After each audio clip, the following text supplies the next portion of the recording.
So we now know who will be playing in the Super Bowl. Yippee skippy. Tom Brady and Bill Belichick do it again. Oh well. Can't win them all. It's apparently the Patriots. Anyways, good thing is, it's an excuse to issue an updated 2019 NFL mock draft. Maybe if the Super Bowl matchup doesn't excite you, this can. Maybe, probably not. It's whatever.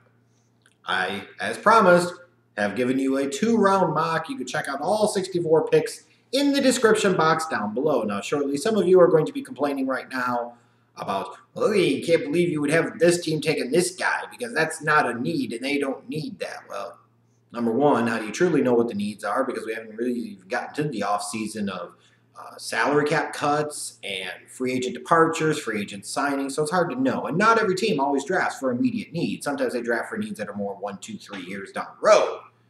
So you can take that need stuff and kind of pound it. Then I'm sure there'll be some of you wise asses that will sit there and say, well, this guy isn't going that high. This guy's not going to drop that far. You're probably right on some cases, and you're probably ass wrong on some of them. We're still 3+ months away from the actual draft. A lot of this is going to change, I promise you, and we all know that. There's no reason to even get really that hyped up about it right now. This is just a perspective look at what could happen if the draft was today.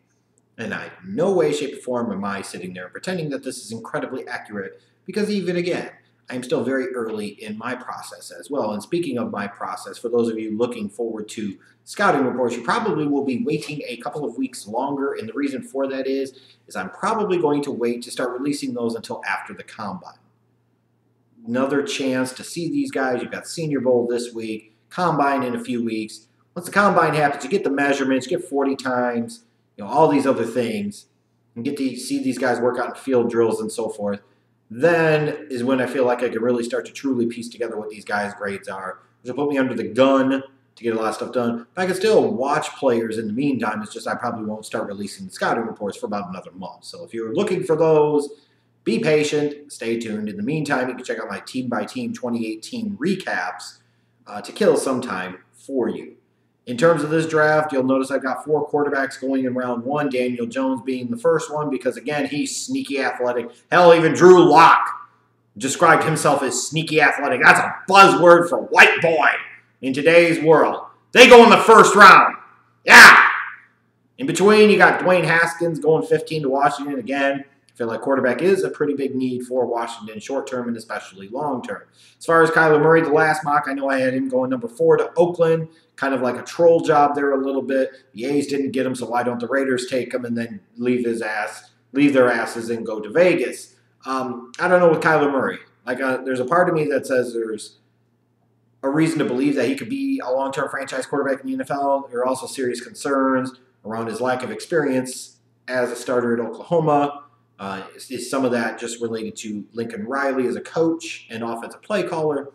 Then it's one thing to say, well, he had an undersized quarterback go number 1 overall last year, and that appears to work out just fine. Baker Mayfield was also 6 foot half an inch, where Kyler Murray is probably barely scraping at 5'9".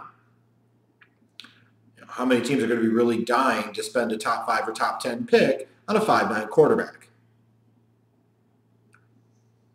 Now, it only takes one team, and that's a key thing to keep in mind here. But if you were Kyler Murray and you went all the way down to 31 to New England, that's a pretty good situation to be in. If Brady did come back, you get to learn behind the best of all time. You get to play and practice under the greatest coach of all time. And at some point in time, you get the ability, the chance to take the mantle from Tom Brady and try to continue that Patriots dynasty running.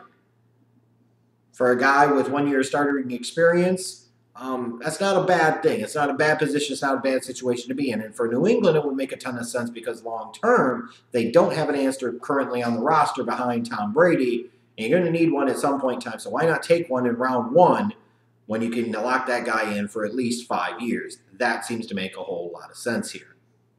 At some point in time, Tom Brady's going to have to stop playing, you would think.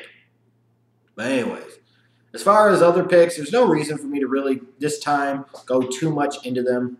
Because like I said, there's going to be a ton of variance and a lot of change in the weeks and months to come. So just take it at face value for what it is. It's a 2-round mock draft, and that's pretty much it. Later.